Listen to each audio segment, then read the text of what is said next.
Hello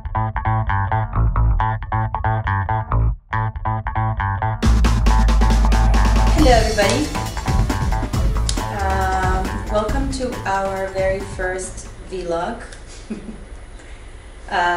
So we decided to do a vlog because it's a way to document for ourselves kind of what we're doing from week to week, because time passes quickly and we forget.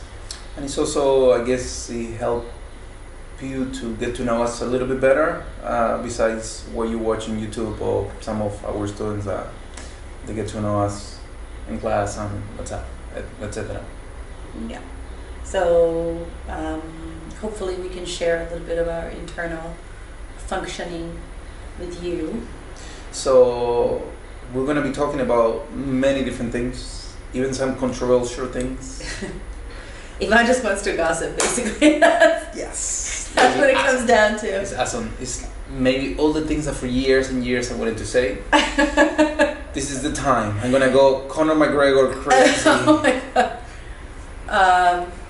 Yeah, but maybe not today. Not today. I think we're gonna be nice well, and we'll smooth. see. We'll see what comes out of Ivan's mouth, because that's. But anyway, one of our first topics is one of our favorite topics, which is practice. Yes, especially since we've been posting some of our practice videos on YouTube and Facebook, and people like them and share them. But I think there's only a part of what you see on the outside. There's a lot more stuff going on. So we just wanted to kind of talk about our practice a little bit. So how we practice and why we practice. Why is it important to practice? Yeah, I think why is the first question. Why? Well, for us, we're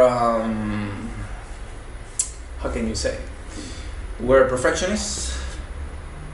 Well, at least I am, and I keep Sara under the right. Well, I just we see perfection in different ways, but that's a whole different topic. We're not going to open that can of worms right now. But again, one of the points of why we practice, because we just like to get better.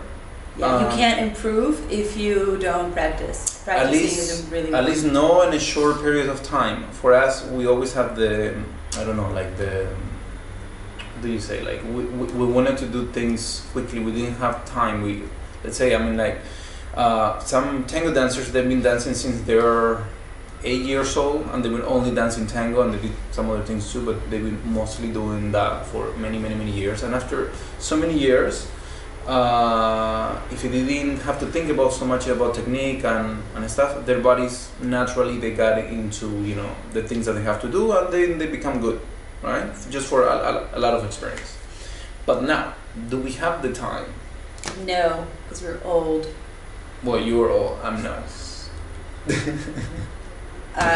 Yeah, basically I think the best way to improve is to practice, and to practice doesn't just mean to go and dance. So yes, social dancing is no practice, even though I do practice all the time while he social dances, but just going out and dancing, it's not practice. It's going to give you improvement over time, but it won't like target things that you need to improve. Most of the time when we just dance, we tend to practice things that we already do well. Yes. And so we sort of specialize, like we get really good at some stuff, but then there are other things that we never do. Like for example, there's some communities and some places that people never do more complex movements, like a full turn or enrosque or sacada, but they, like for example, they would walk beautifully.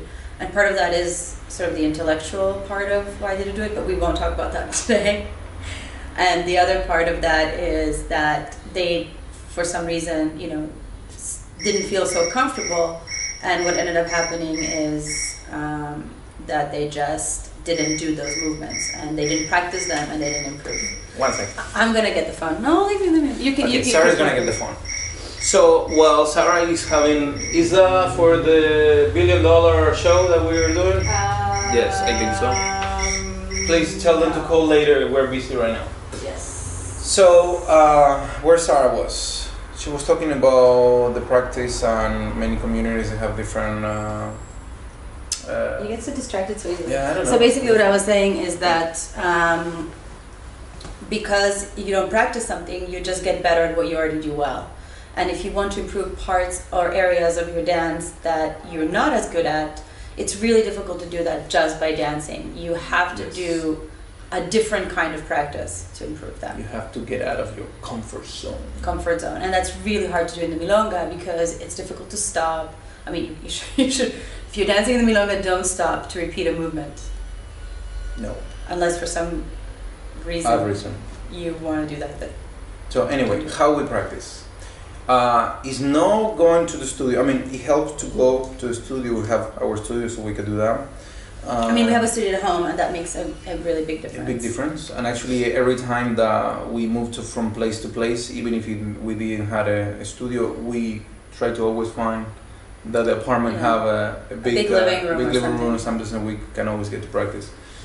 But it's not to play a couple of songs, your favorite songs, and then just dance one song after the other one. The idea is to try to find what's the purpose of the practice, what is that you're working on. That actually is one of the hardest things to find, is like, what is that I have to improve? Sometimes a lot of people, they don't know what is that they need to improve. Yeah, something is wrong, but it's difficult to understand what. To understand why. So maybe we should do a video about like spotting your problems. Okay, we can do that too. Yeah.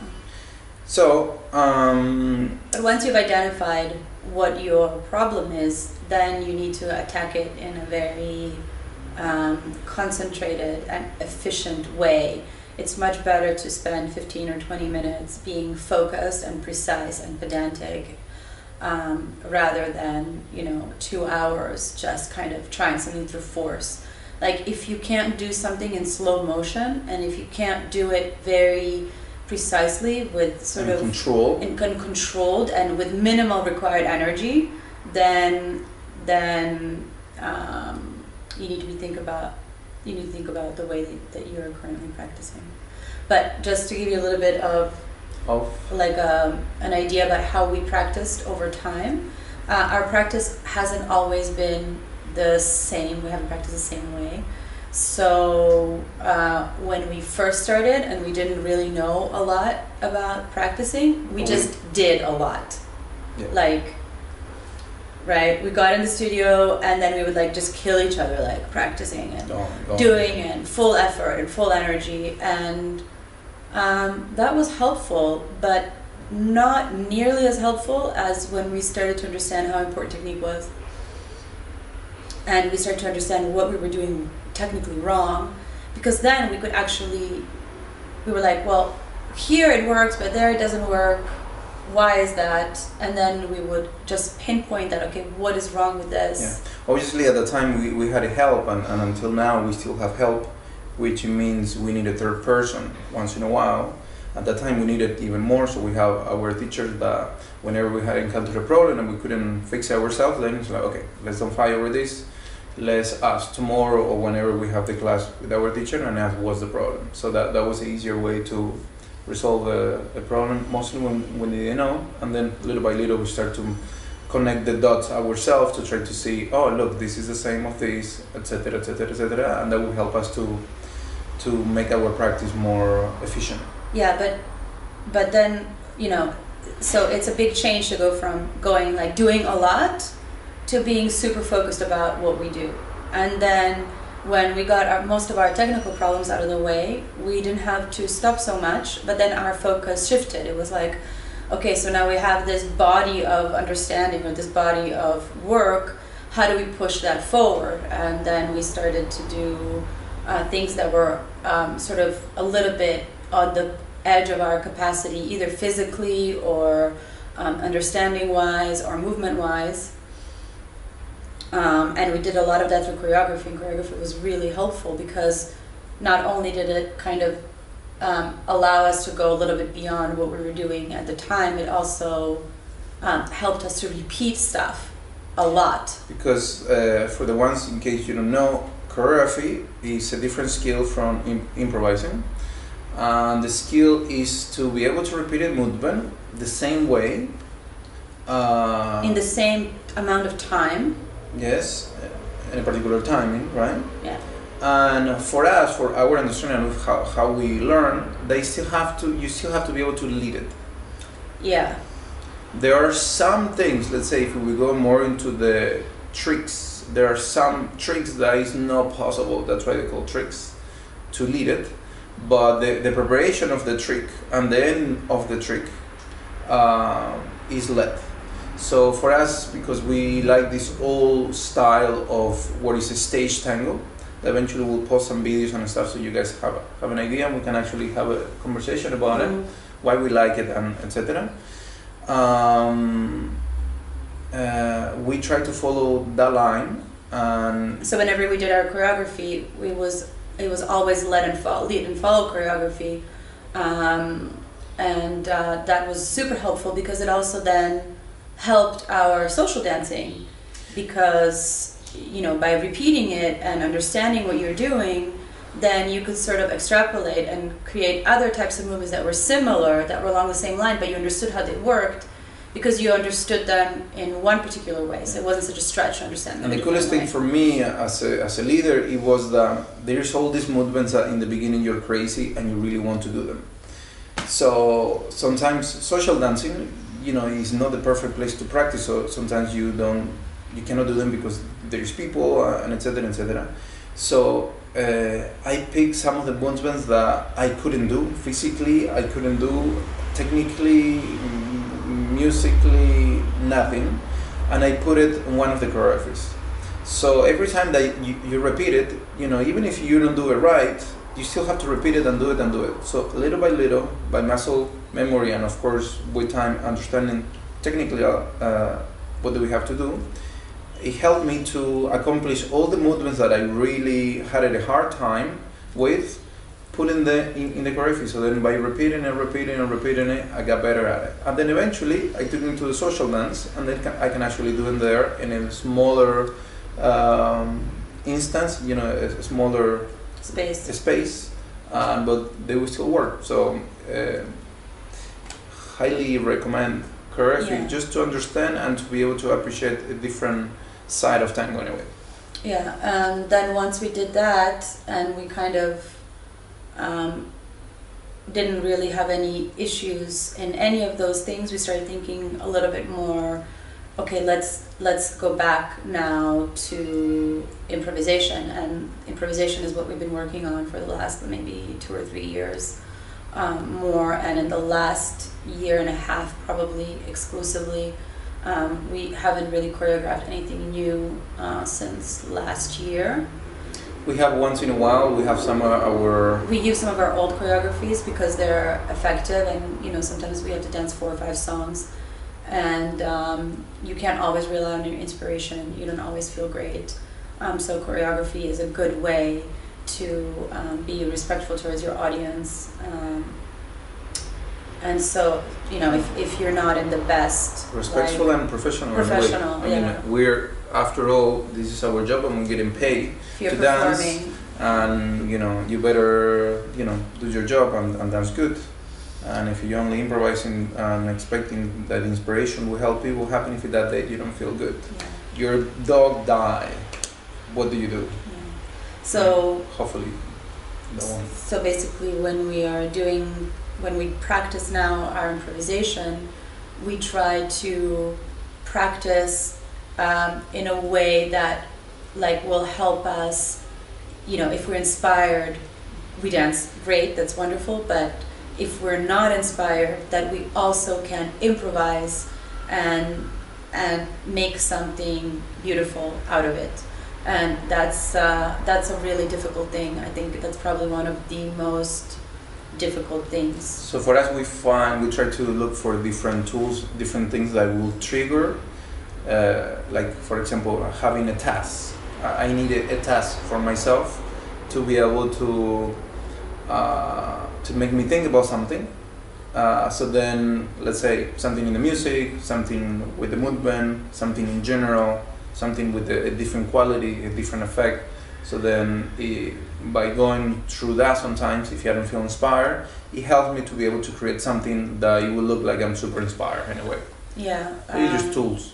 There are little, so for example, imagining sort of qualities of movement that you want, something very soft like a piece of silk, or something a little bit thicker like water, something more thick like oil, or something even thicker like cement, or a hard movement, you know, is it wood hard, is it like steel hard? Those kinds of images help you change the body quality to express different things. Yes. Essentially for us, everything that's expression has to do with sort of how you express the music. What are you listening to, and how do you move with it? And there are many choices that you can make about that, and thinking about improvising in that way, it gives you something to work on. It's not just, okay, let's go into the space, turn on the music and dance. It's like, okay, let's experiment with all of these different sensations and ideas, and that's primarily what we're doing. So if you watch some of our practice videos online, and it just looks like it's music and we're dancing, there's always something else going on behind it, an idea that we're working on or something we're trying to accomplish. So if we can give some advice for practice that are like short, what would you give? First of all, you don't necessarily have to have the same goal in the practice. Many people have different goals on what they are trying to accomplish. Let's say for the ladies, I want to be able to do some adornments. Okay, so let's say you work on that. And for the leaders, I want to be able to be really smooth, that there is no bumps into in the dancing. So they don't have to be really related, but the goal, it should be for both of you to want to improve. So the hardest thing when you practice is to have in the couple the same goal in terms of like where you're going in the end. I would say practice smart, not necessarily a lot. So try to, either by yourself or with the help of your teacher, try to identify some short-term, medium-term, and long-term goals. Like set some posts for yourself with where you want to be, at the end of this month, in 6 months, in a year, in 5 years. And then develop a plan of practice. That means identifying your weaknesses, identifying your strengths, and then doing specific exercises to help you kind of on the path towards your ultimate goal, whatever that might be in the end. Yeah. That's it about that, right? No, actually I have one more thing to say. That's about sort of how you should practice with your partner. Just always remember to have respectful practice. And it's sometimes really hard because it's an emotional thing to dance, and you can take things really easily personally, and it's always better to sort of try to see, okay, what am I doing wrong, and understand the other that person. Fortunate, a lot of the problems in tango, they comes from not from one person or the other one, it comes from both of you. There's for sure always something that you might be doing that in combination with what your partner is doing is not helping for that thing to work. So it's always easier to point at the other person, like, look, you're not doing this, and then it happens from the other way.